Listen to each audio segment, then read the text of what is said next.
Tudo da Canção Nova em um só lugar. Canção Nova Play. O Senhor esteja convosco. Proclamação do Evangelho de Jesus Cristo, segundo Lucas.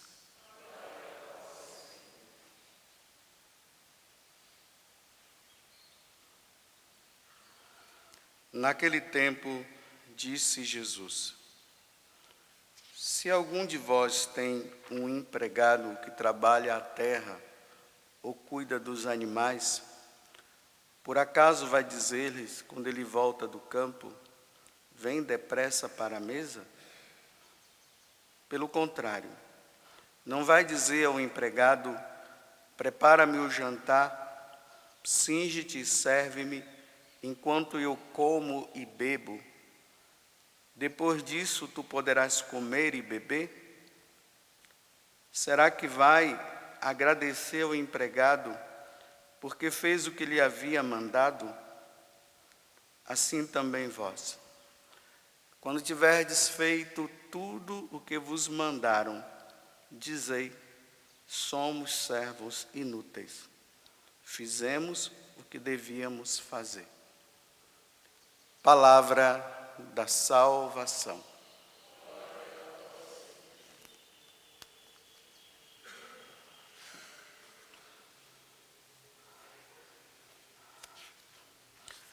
Hoje eu não vou me deter tanto no Evangelho, eu vou me deter um pouco mais na primeira leitura, no livro da sabedoria. Mas apenas uma introdução para nós entendermos o que Jesus está dizendo. Lembremos que no tempo de Jesus, o domínio que existia lá entre os judeus, quem os dominava eram os romanos. Os romanos, eles tinham essa concepção do servo. Às vezes a gente fala empregado, mas a palavra certa não seria empregado, né? Seria servo. O servo, o escravo. O servo ou o escravo, diante do seu senhor, ele não tinha direito nenhum. Ele trabalhava e ele não tinha direito a nada. Por isso que Jesus está dizendo, né? Qual é o servo que depois que ele vai lá, faz as coisas, e quando ele chega em casa, né, no final da tarde, ele vai sentar à mesa com o dono da casa? Não, ele vai servir. Essa era a concepção do escravo. Então, quando o escravo, ele fazia qualquer coisa, qualquer ato de bondade, ele não poderia de maneira nenhuma se achar o cara. Ele tinha sempre que dizer, sou meramente um escravo. Eu fiz o que eu tinha que fazer. É isso que Jesus está dizendo com essa parábola. E, na verdade, é assim que nós devemos ser diante de Deus.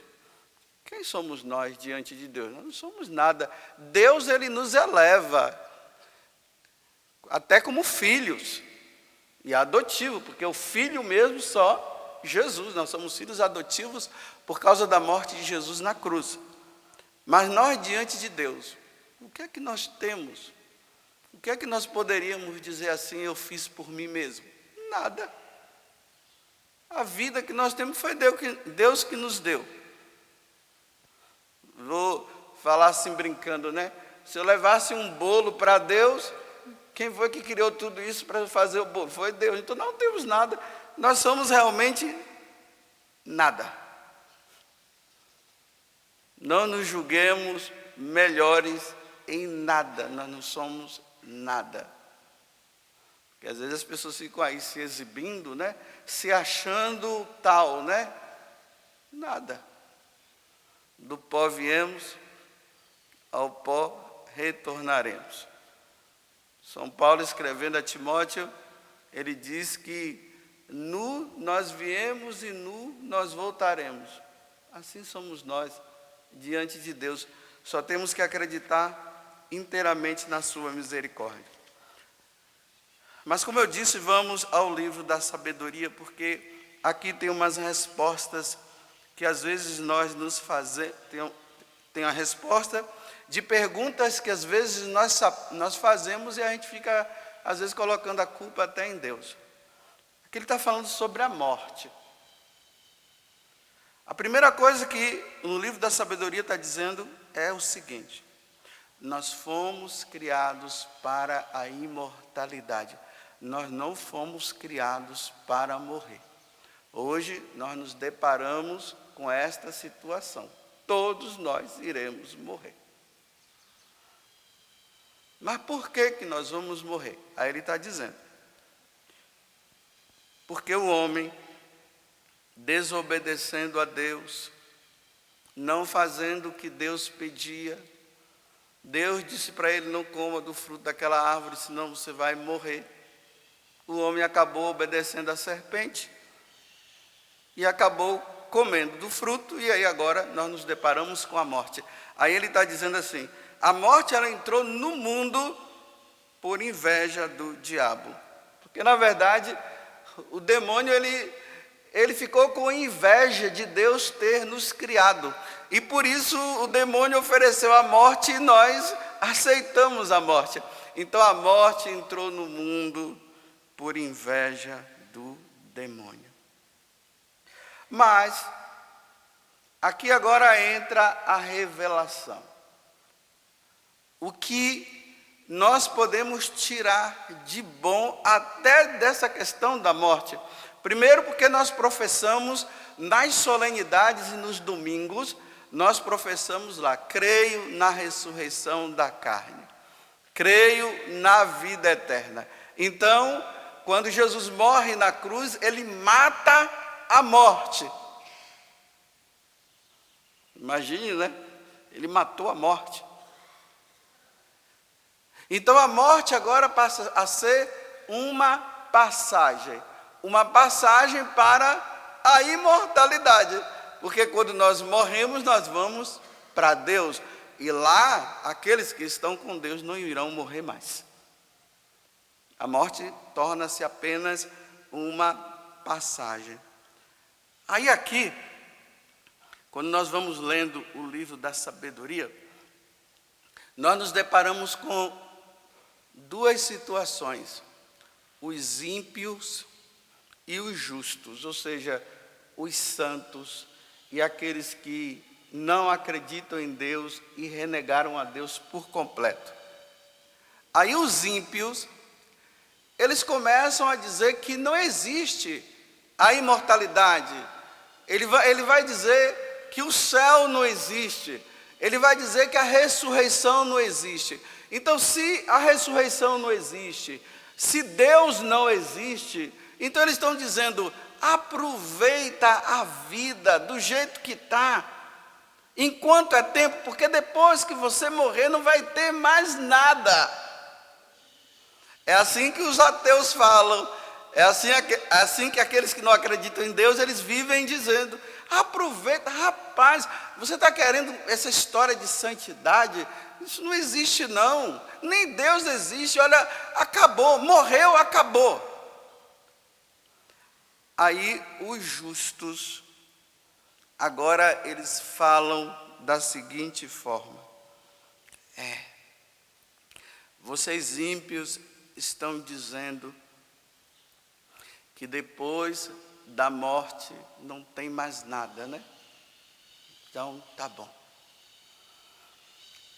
Aí, porque essa passagem aqui do livro da sabedoria, nós temos que entendê-la diante de um velório.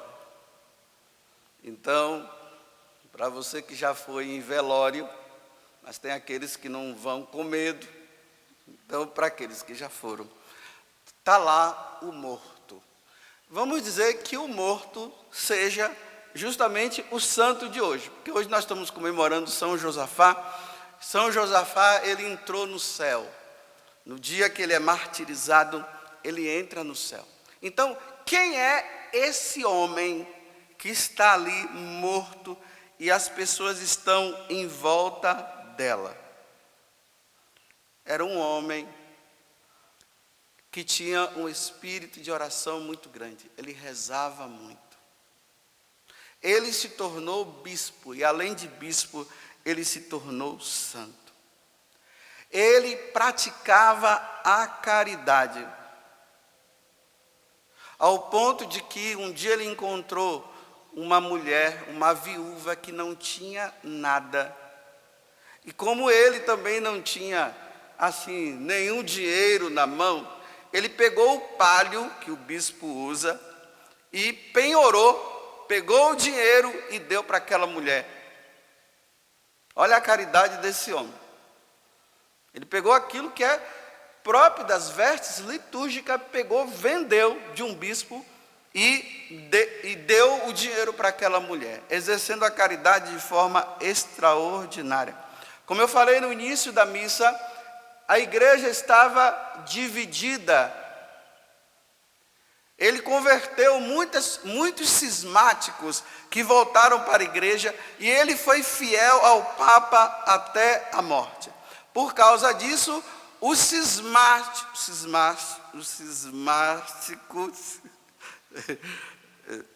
pegaram ele, desculpa aí, né, porque de manhã cedo dá um problema. Pegaram esse homem, esse bispo, e torturaram e mataram até. O torturamento dele foi tão grande que levaram ele à morte. Ele, percebendo que as pessoas iriam matá-lo, ele já preveniu o povo dizendo: eu vou ser morto. Mas ele foi fiel até a morte. Esse é o cara que está ali, morto. Agora veja o que é que o livro da sabedoria diz.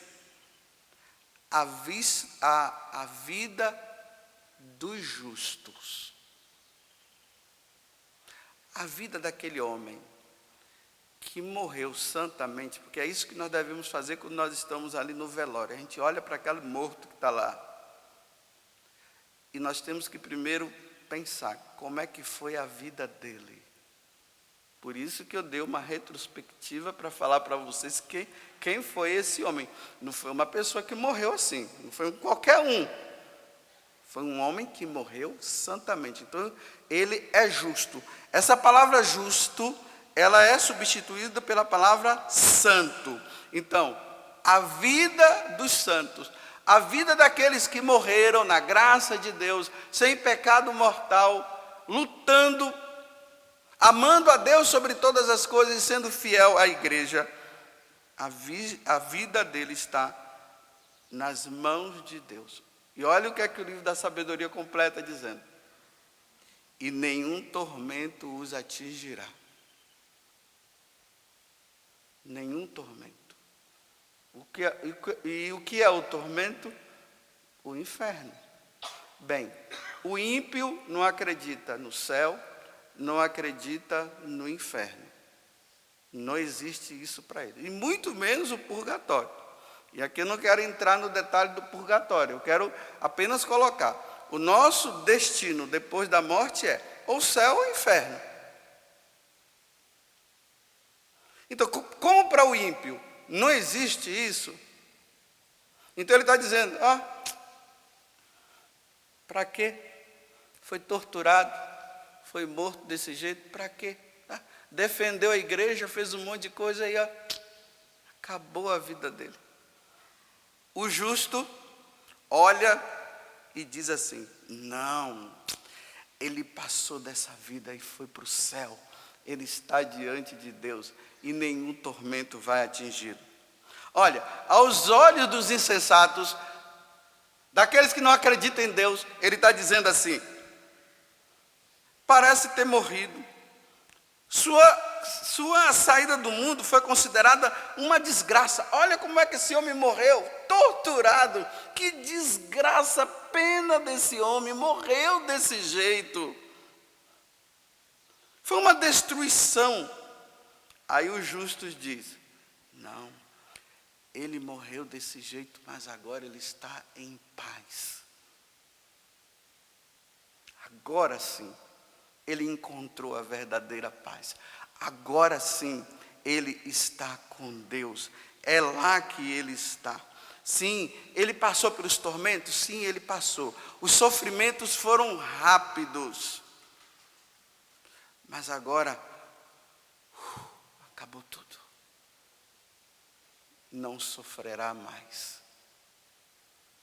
Está agora diante de Deus.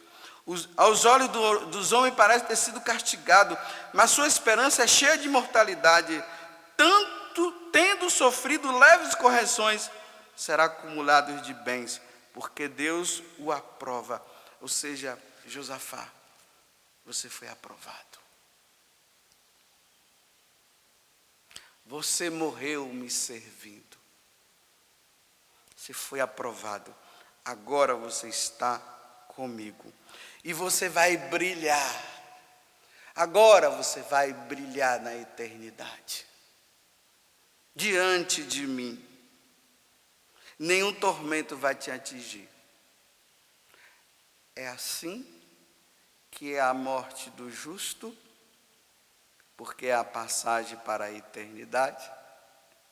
E é assim que nós devemos refletir quando nós estamos diante num velório. Agora veja, vamos supor que do lado do velório tenha um outro, né? Aqui estava Josafá, um homem que morreu santamente. Do outro lado está outro também. Tem até um padre rezando lá também, fazendo as exéquias. Do lado de cá também tem um outro padre fazendo as exéquias. Só que o outro morreu também. Não professava fé em Deus, nem na igreja. Morreu no pecado mortal. Ele não queria saber de Deus de maneira nenhuma. Vivia uma vida depravada, uma vida errada. Eu sei que as pessoas ficam dizendo que a gente não deve julgar, mas eu estou falando aqui que é uma reflexão que nós devemos fazer. O outro morreu desse jeito. Então, olha só. O de cá morreu santamente. O outro morreu desse jeito também que eu acabei de falar. Todos dois estão no céu agora?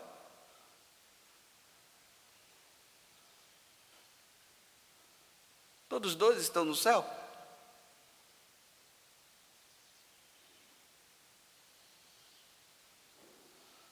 Mas como eu digo para vocês, eu não prego para os mortos, porque a gente não prega para os mortos, a gente prega para os vivos. Se a vida dos justos está nas mãos de Deus, ou seja, a vida dos santos estão na mão de Deus, meus irmãos, eu digo agora para vocês, que vida tu levas? Qual é a tua vida?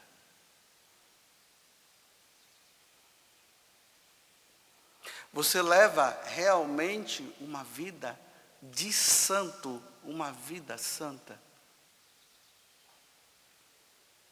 Será que no dia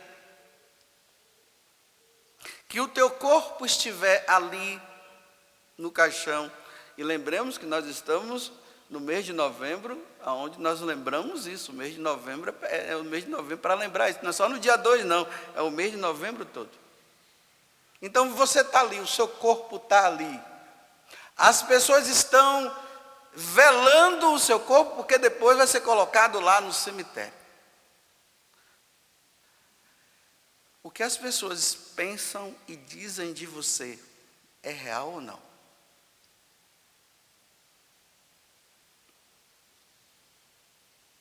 Porque, olha, também não vai importar o que você disse. A questão é que já foi julgado. Se levou uma vida santa, realmente está diante de Deus. E nenhum tormento vai atingir, como o livro da sabedoria está dizendo. Agora, se essa pessoa morreu numa vida desgraçada, de adultério, de cocaína, foi morto, mataram ele assim, no tráfico,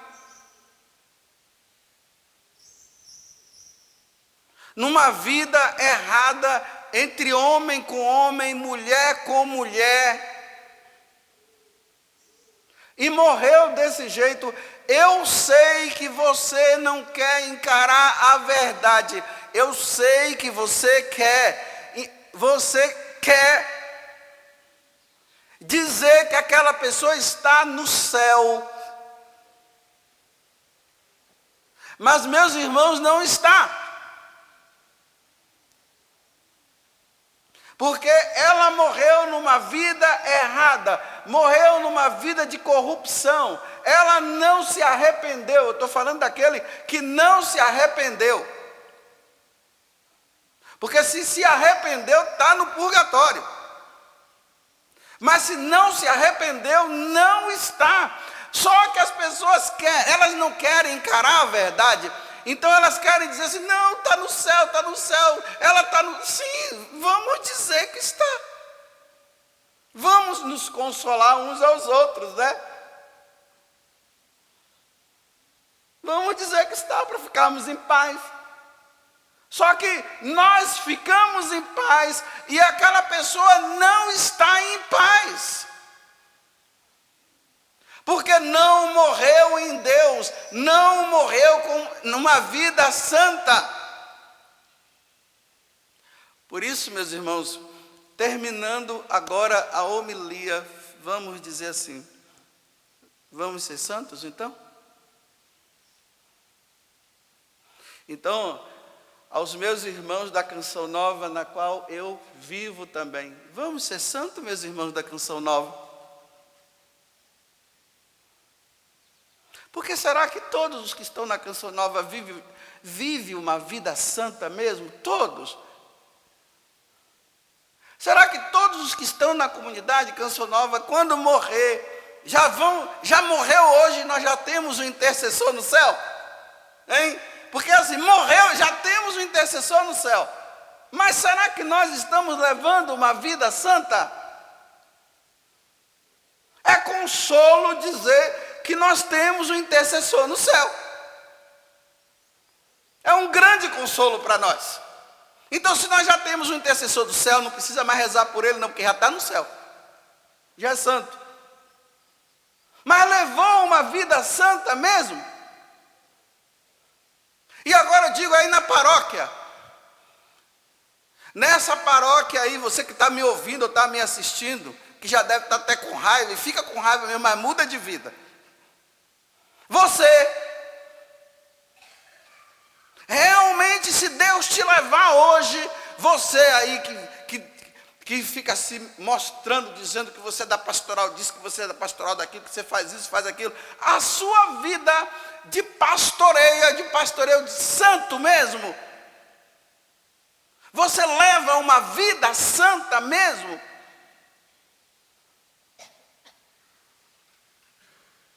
Porque eu sei, é bonito quando você faz até as exéquias dizendo, aí todo mundo reza, aquela homilia bonita, olha, esse homem era uma pessoa muito santa, aí quem conhecia está ali dizendo, não é bem assim não, mas eu não posso ficar pensando assim, porque senão eu estou julgando, a gente fica assim, nos enganando a nós mesmos.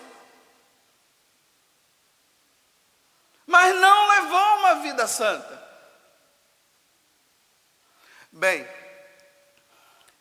eu espero que no dia que eu morrer e eu estiver ali com muita ou pouca gente, eu estou pouco me lixando com pouco e muito, ou talvez sozinho, né? Eu já fui no velório que quando eu cheguei lá só tinha uma pessoa tomando conta, só uma.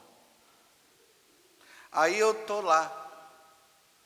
Aí vamos dizer, né, está todo mundo, os irmãos de comunidade, tudo lá. Diga uma qualidade do padre José Augusto. Vamos louvar a Deus pela vida do padre José Augusto. Porque ele foi um homem... Aí começa as mentiras, porque todo mundo me conhece e sabe que eu não sou isso. Aí começa a mentira. E agora nós temos um intercessor no céu. Será? Será que é verdade? Não, porque ele fazia homilias bonitas, o pessoal gostava. Tinha os que não gostavam também. Tinha os que gostavam e os que não gostavam. E aí? Agora vocês estão dizendo que o padre José Augusto, que está ali morto, está no céu só por causa de pregação? E a vida dele, como é que foi? Aí lá no cemitério tem um lugar lá da Canção Nova, né? Aí tem uma plaquinha escrita assim, olha, o meu lugar é o céu. Essa palavra, o meu lugar é o céu, é de um livro que eu escrevi há muitos anos atrás. O meu lugar é o céu. Aí colocaram lá essa palavra lá. Aí está lá, né? O meu lugar é o céu. Será? Eu levei uma vida de santo ou de ímpio, porque eu posso estar na Canção Nova levando uma vida de ímpio. Mas quando eu me apresento como santo. Mas quando eu saio do teatro, do palco, do púlpito, eu levo uma vida de ímpio.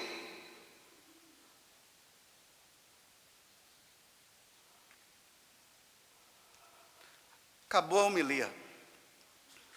Cada um faça da tua vida o que quiser, porque eu vou lutar para ver se eu chego lá e para ver se realmente o meu lugar é o céu do livro vai ser verdade. Só que vocês não vão saber, vocês vão ficar tudo aqui dizendo, mas você não sabe. Só eu vou saber se eu estiver lá ou não. Ou se não, queimando no inferno, porque me apresentava bonitinho para os outros, mas levava uma vida errada e não mudei de vida. Tudo da Canção Nova em um só lugar. Canção Nova Play.